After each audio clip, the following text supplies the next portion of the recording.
అడవిలో ఉన్న ఒక పాత భవనం ఆ రాత్రి నిశ్శబ్దంగా ఉన్న సమయంలో భూమి కదిలే చప్పుళ్లు ఒక్కసారిగా మొదలయ్యాయి. భవనంలో ప్రహరి దగ్గర ఒక మూల నుండి ఒక ఆత్మ భూమిని చీల్చుకుంటూ పైకి రావడానికి ప్రయత్నిస్తోంది. ఆమె ముక్కలుగా కదిలే మట్టిని పగలగొట్టుతూ పైకి రావడానికి తీవ్రంగా శ్రమిస్తోంది.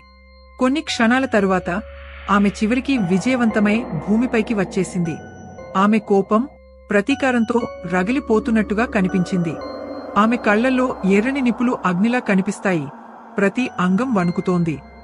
ఆత్మ భూమి మీదకు వచ్చిన తర్వాత ఆ భవనం చుట్టూ ఉన్న వాతావరణం ఒక్కసారిగా మారిపోయింది.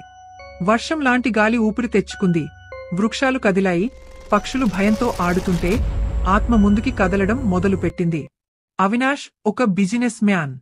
మానవ సంబంధాల్లో కూడా లెక్కలు లాభాలు చూసే మనస్తత్వం. అవినాష్ భార్య అనుపమ ఉత్తమ ఇల్లాలు, మంచి మనసు మరియు దైవ భక్తురాలు. వీళ్ళిద్దరికి పెళ్ళే సంవత్సరం అవుతుంది. లక్షల్లో డబ్బు, అడిగినంత బంగారం, కానుకలు కట్నం కింద తీసుకుని అనుపమని పెళ్లి చేసుకున్నాడు అవినాష్. ఈ మధ్య అవినాష్కి ఒక పెద్ద సమస్య వచ్చిపడింది. అదేంటంటే ఈ మధ్య ఒక బిజినెస్ మీటింగ్లో శ్రావణి పరిచయం అయ్యింది. తండ్రిగారి బిజినెస్ సామ్రాజ్యాన్ని అందిపుచ్చుకోవడానికి రెడీగా ఉంది శ్రావణి. ఆమె గురించి తెలుసుకున్నాడు అవినాష్. కొన్ని కోట్లకి ఏకైక వారసురాలు, పైగా మంచి అందగత్తె. ఆమెని ఎలాగైనా అందిపుచ్చుకుని ఆ కోట్ల ఆస్తిని దక్కించుకోవాలని పన్నాగం పన్నాడు. శ్రావణిని పెళ్లి చేసుకోవాలంటే భార్య అనుపమని అడ్డు తొలగించుకోవాలి. అందుకని ఒకరోజు అర్ధరాత్రి సమయంలో ఆమెగాగా నిద్రలో ఉండగా మొహమీద దిండు అదిమి ఊపిరి ఆడకుండా చేసి చంపేద్దామని ప్లాన్ చేశాడు. అనుపమ ముఖమీద దిండు పెట్టబోతుండగా గోడల నుండి ఒక భయానక శబ్దం వినిపించింది. గది లైట్లు ఒక్కసారిగా వెలగడం, ఆరిపోవడం మొదలయ్యాయి. గోడలకు పగులు రావడం, అవి వక్రంగా చీలిపోవడం, ఆ గోడల నుండి ఒక వింత ఆడమనిషి ఆకారం బయటికి వచ్చింది. ఆమె ఉగ్రరూపంతో ముందుకు వచ్చి అవినాష్ని ఒక్క తన్నుతో గోడకి విసిరేసింది. అతను ఎగిరి అవతల గోడకి గట్టిగా గుద్దుకుని కింద పడిపోయాడు. అవినాష్ తన భార్య అనుపమను హత్య చేయించడానికి కిరాయి హంతకులను నియమిస్తాడు. ఒకరోజు సాయంత్రం అనుపమ గుడికి వెళ్లి తిరిగి వస్తుండగా ఇద్దరు దుర్మార్గులు ఆమెను కిడ్నాప్ చేస్తారు. వారు ఆమెను కారులో ఎక్కించుకుని ఊరికి దూరంగా ఉన్న అడవిలాంటి నిర్మానుష్య ప్రదేశానికి తీసుకెళ్తారు. దుండగులు ఆమెను కారు నుంచి లాగి, ఒక దుండగుడు ఆమె నోరు గట్టిగా మూసివేస్తూ ఆమెను వెనుక నుంచి పట్టుకోగా ఇంకొకడు కత్తిని తీసి ఆమెను పొడవబోతాడు. భయంతో చీకటిలో మునిగిపోయిన అనుపమ స్పృహ కోల్పోయి ఆ దుండగుడి చేతిలోంచి నేలమీద జారిపడుతుంది. అదే సమయంలో ఆకాశంలో మబ్బులు ఉరుములు మెరుపులతో మారుమోగుతుంటే ఒక అందమైన అమ్మాయి అక్కడ ప్రత్యక్షమవుతుంది. దుండగులు ఆమెను చూసి అవాక్కయ్యారు. ఆమె రూపం క్షణాల్లో మారిపోతూ ఒక భయానక దెయ్యంగా రూపాంతరం చెందుతుంది. ఆ ఇద్దరు దుండగులపై ఆ దెయ్యం విరుచుకుపడుతుంది. వాళ్ల రక్తం గడ్డ కట్టించేలా వారిని కిరాతకంగా చంపుతుంది. వారి కేకలు వనాంతరాల్లో ప్రతిధ్వనిస్తాయి, తుఫాను చప్పుళ్లలో కలిసిపోతాయి.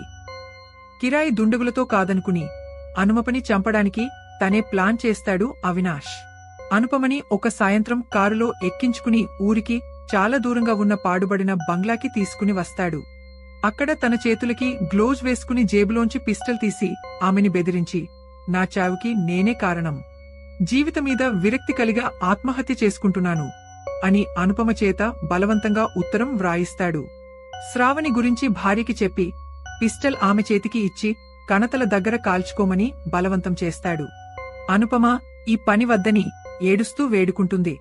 ఆమె చెప్పిన మాట వినకపోయేసరికి అతనే ఆమె అరచేతిని పట్టుకుని పిస్టల్ కణతల దగ్గరికి తెచ్చి ట్రిగ్గర్ నొక్కాలని ప్రయత్నిస్తాడు.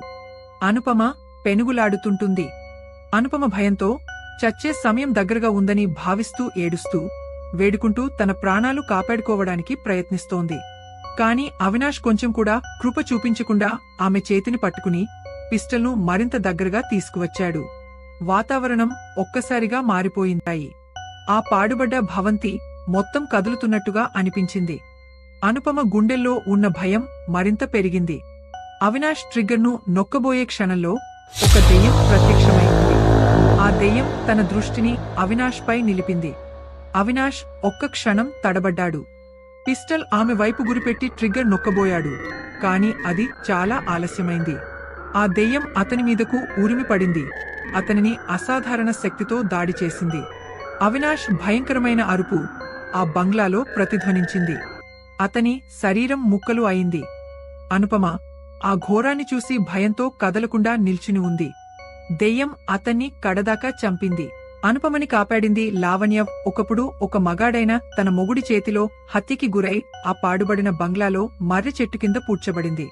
ఆమె మొగుడు పోలీసులని మేనేజ్ చేయడంతో ఇప్పటికీ మిస్సింగ్ కేసు కింద ఉండిపోయింది. తర్వాత లావణ్య మొగుడు మీద పగ తీర్చుకోవడమే కాకుండా ఇలా ఎవరైనా ఆడది మొగుడు వలన చచ్చే ప్రమాదం వచ్చినప్పుడు లావణ్య అనే దెయ్యం ఇలా బయటికి వచ్చి దేవతలా కాపాడుతుంది.